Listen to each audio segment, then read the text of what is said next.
All right, we're ready for another great evening of related rates. It's just titled Related Rates 3. We're going to cover 4 different shapes tonight, so pause it when you need to, and rewind when you need to. Example 1. A snowball in the shape of a sphere is melting so that its volume is decreasing at a rate. So here they describe it. Volume is decreasing at a rate. So I am saying dV dt. Okay, they're talking about the rate of volume. Now they said the word decreasing, so I'm going to slap a negative on there. 5 inches cubed per minute. At the instant when the radius of the snowball is 4 inches, what is the rate of change? So I'm looking for the derivative of surface area. So the question is, what is the derivative? I'm going to use SA for surface area. All right, so hopefully you can picture a sphere. A snowball is a great example of it. And obviously you do have to know these formulas as well. So the volume of a sphere is 4/3 pi r cubed. And the surface area of a sphere, there's an easy way to remember surface area. If you know volume, you simply take its derivative. So let's work that out. If I take the derivative of volume, I'm going to get 4/3 pi times r cubed. Its derivative is 3r squared. What happens with these 3's? They cancel. So I get 4 pi r squared, and that happens to be the surface area of a sphere. So an easy way to derive it, so to speak, if you can't memorize it. All right, so now that I've got my 2 formulas, notice I'm going to need to use 2 equations here. They give me dV dt, which tells me I should probably take the derivative of volume, and they want to know the derivative of surface area. So I'm going to start with dV dt and see how far that takes me. So I'm going to say volume equals 4/3 pi r cubed. Take its derivative with respect to time. So dV dt equals, that's 4/3 pi times 3r squared dr dt. Plug in what I know. Now they told me dV dt was -5. So 4/3 pi times 3. Do I know my radius? My radius was 4 times 4 squared, so times 16 dr dt. So this equation will solve for dr dt. Now again, look for canceling shortcuts. This 3 is going to cancel with this 3. So I've got -5 equals 4 times 16. Gets me 64 pi dr dt. And if I solve, I get dr dt equals -5 over 64 pi. Okay, now that doesn't answer the question, but that's a step that we're going to need. And how did I know to take the derivative of volume? Well, they gave me dV dt, so that's implying take the derivative of volume. Now, the question really wants to know the derivative of surface area. So let's go take its derivative. Okay, so my surface area was 4 pi r squared. Take its derivative with respect to time, and I get the derivative of surface area dt equals 4 pi is a constant. The derivative of r squared is 2r dr dt. Now remember, you're finding the derivative or the rate of change of surface area. So we've got 4 pi times 2 when the radius was 4. And we wouldn't have dr dt if we didn't go through all this. We know dr dt is now -5 over 64 pi. Now again, look for canceling shortcuts. Pi is going to cancel with pi. Let's see, 4 times 4 is 16 times 2 is 32. And I've got -5 over 64. And now 32 goes into 64 twice. So I would say the rate of change of surface area is -5 over 2. Now let's slap some units on there. Because it's surface area, notice I should be something squared. What were my units here? Inches squared per minute. Okay, now if I were to write that up, I would probably say the surface area is, because this is negative, I'm going to use the word decreasing at a rate of 5/2 inches squared per minute.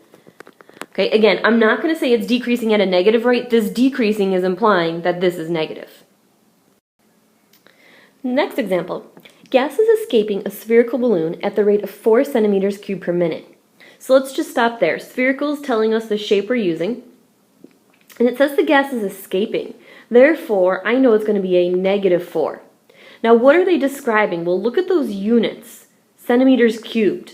That is talking about volume when I see cubed, and it's a rate, so they are giving me dV dt.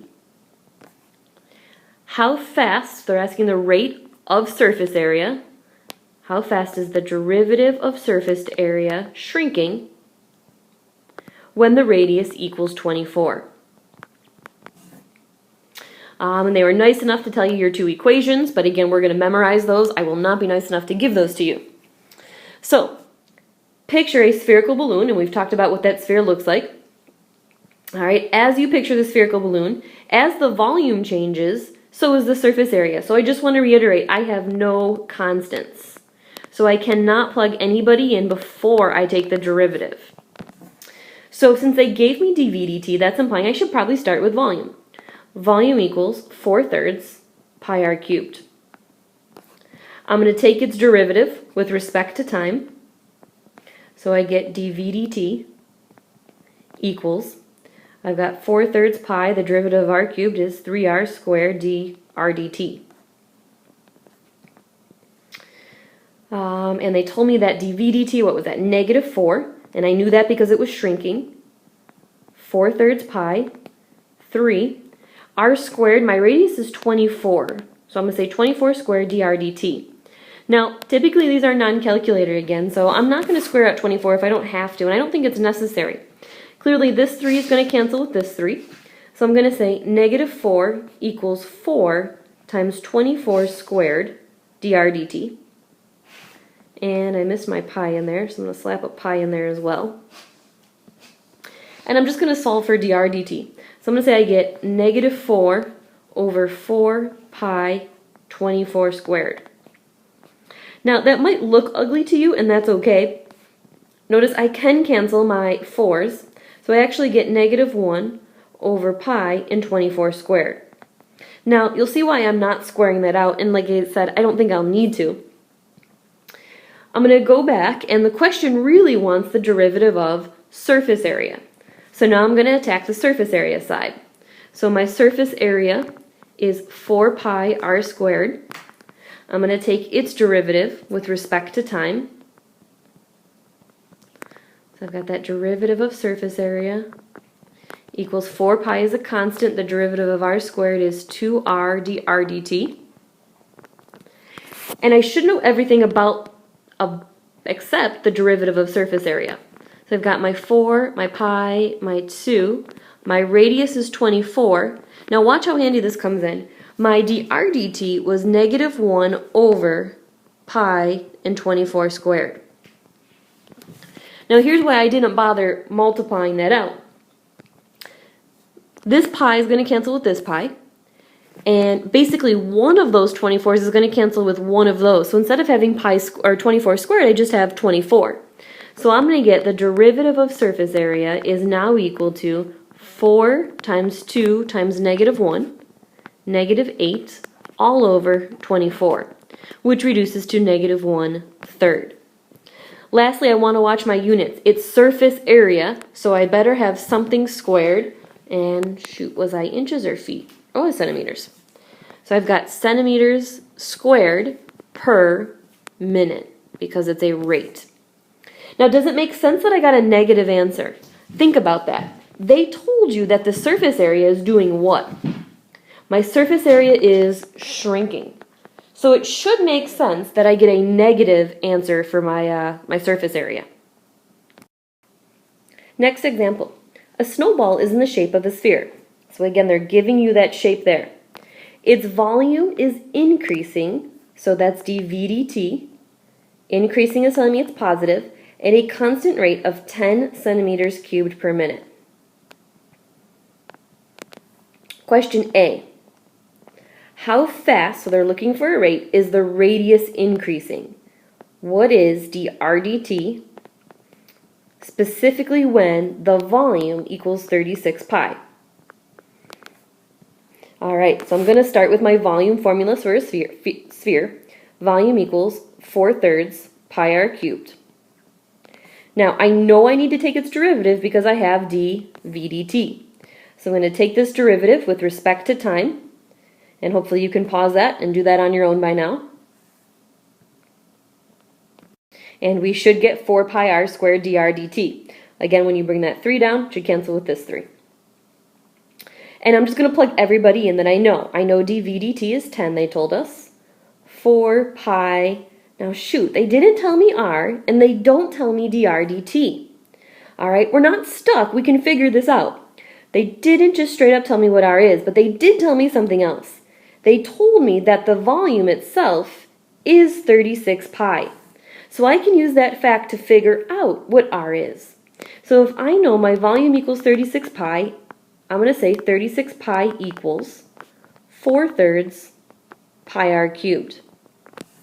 And again, I'm going to picture that pi over 1, and to get rid of this 4/3 pi, I'm going to multiply by 3 over 4 and 1 over pi.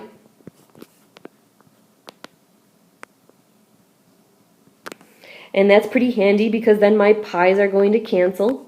Okay, those cancel completely. I get r cubed on this side.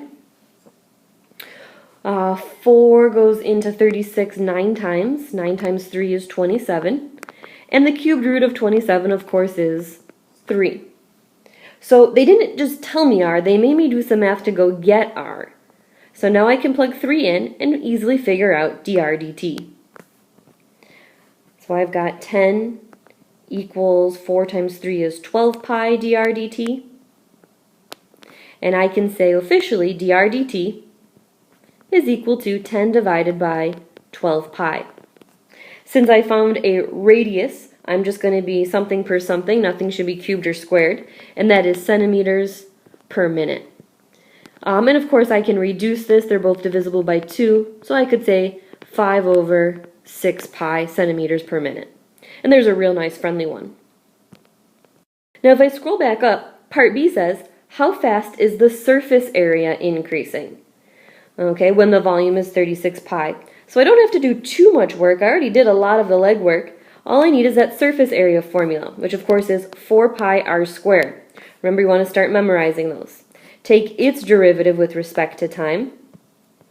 And I'm sure you can pause that and do that on your own by now. So I got the derivative of surface area equals 8 pi r dr dt. And I'm looking for that derivative of surface area. I know now from my previous problem that my radius was 3. And I know again from my previous problem, dr dt turned out to be, remember, that's what you just found, 5 over 6 pi. So I had to do those in order to get dr dt there. I got a pi on top, pi on the bottom will cancel. 3 can go into 6 twice. Let's see, 2 can go into 8 4 times. So again, I don't need a calculator. I just end up with 20. And because it's surface area, remember I need squared now, centimeters squared per minute. Next question, and the AP loves this style. You'll notice there's not a ton of information given, so just read it carefully. Find the rate of change. Okay, so there's the first way they're saying derivative. There's that 4-letter word rate of the area of a circle. All right, so it's saying find the derivative of the area of a circle. Notice it's not a sphere, of a circle, with respect to circumference C. Basically, they're telling you your answer has to have the letter C in it. All right, so we're not going to deal with a ton of numbers here. So let's slow down and just get our formula. What is the area of a circle? Well, area equals pi r squared. Again, we should know that from our geometry days. What is the circumference of a circle? Well, there's two ways to say it. You can either say pi times diameter, or you can say a diameter is made up of how many radii? 2r pi. You're going to find that we're going to use this one most often, and that's because area has an r in it, and so does circumference. All right, so the question said, take the derivative of the area of a circle. So I'm going to derive this with respect to time. So I get dA dt equals, this is just a constant, so I get 2 pi r dr dt. Now, believe it or not, we're almost done. It said find the rate of change of area, and that's what we did here, of a circle with respect to circumference c. So basically, again, they're saying they need to see a capital C in your answer. Do you notice you're staring at circumference? Circumference is 2 pi r. Box this in. You are staring at circumference. So basically, you can take that out and in place of it, put the letter C. So I'm going to say that's C times dr dt. And that's all this question is looking for. Okay, find the rate of change of area, the derivative of area, with respect to circumference. Have a circumference in there, C. Well, we've got a real friendly one here. Water linking onto a floor forms a circular pool. So let's just stop there and watch our shape. We're not a sphere, we're not a cube, we have a circular pool. The radius of the pool increases at a rate. So hopefully you're catching that as dr dt. It increases, so it's positive, at a rate of 9 centimeters per minute. How fast, so there's my rate, is the area. So I'm looking for dA dt. How fast is the area of the pool increasing, specifically when the radius equals 12? All right, now circles are pretty friendly. If we talk about that area of a circle, we know our area equals pi r squared. And again, I'm just going to take its derivative with respect to time.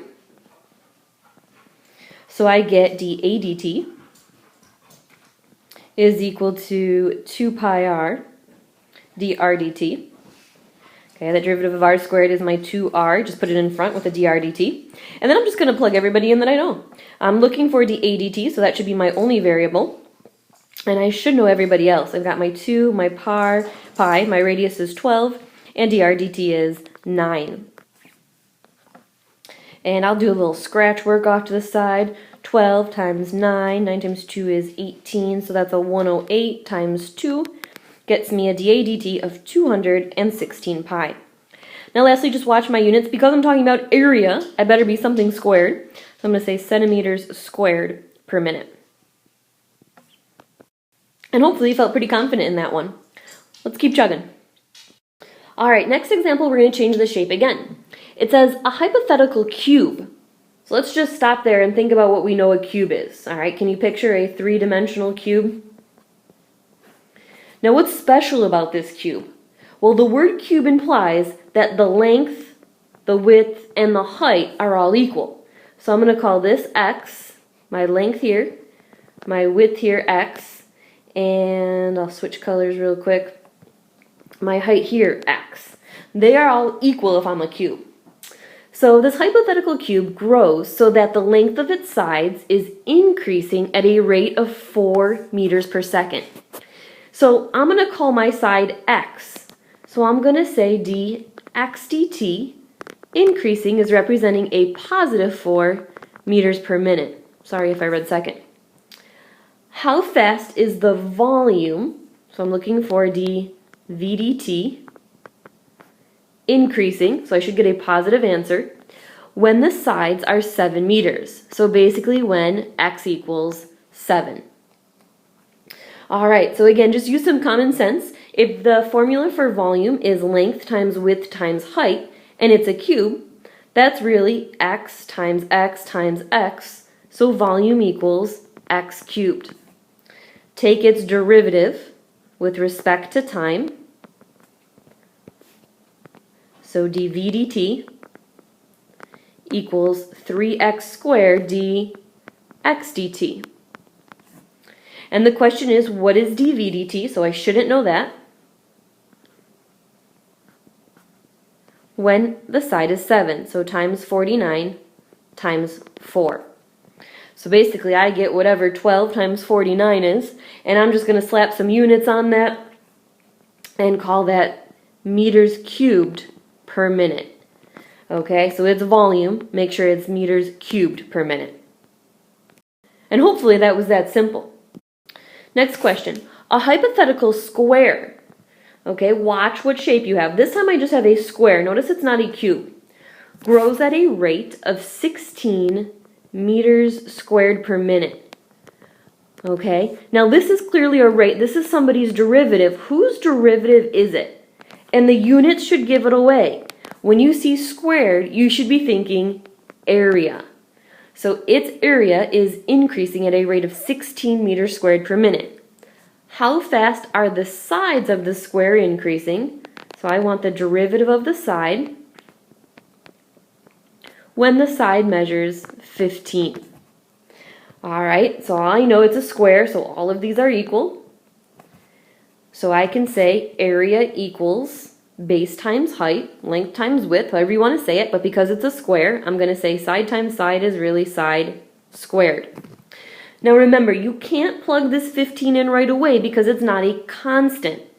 Okay, these sides are growing, it says. So I'm just going to take its derivative with respect to time. dA dt equals 2s, and then of course ds dt. dA dt was 16. The side was 15, and the question is, what is ds dt? So as I divide, I get 16 over 30 meters per minute, it's just a side, equals ds dt.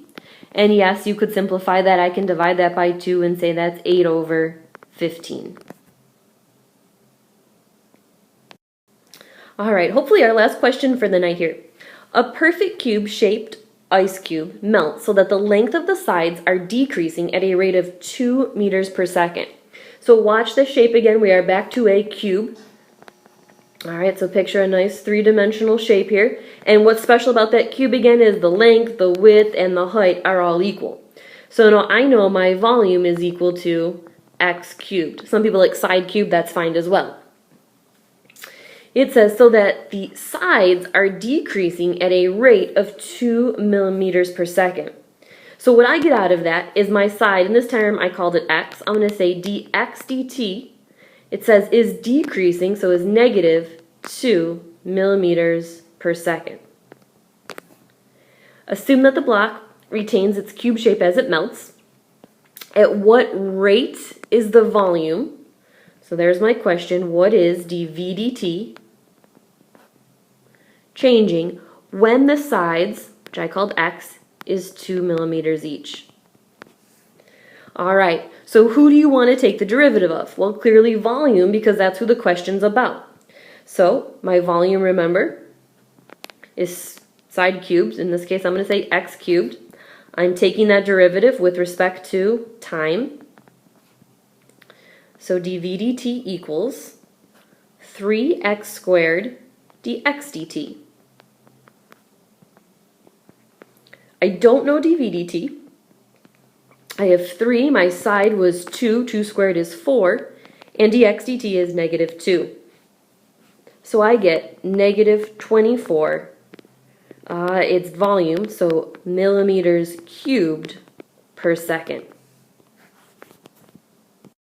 Well, hopefully that does it for tonight. We have covered, let's see, spheres, circles, squares, and cubes. So we've got 4 shapes down tonight, and we'll look forward to some great practice tomorrow. Have a great night.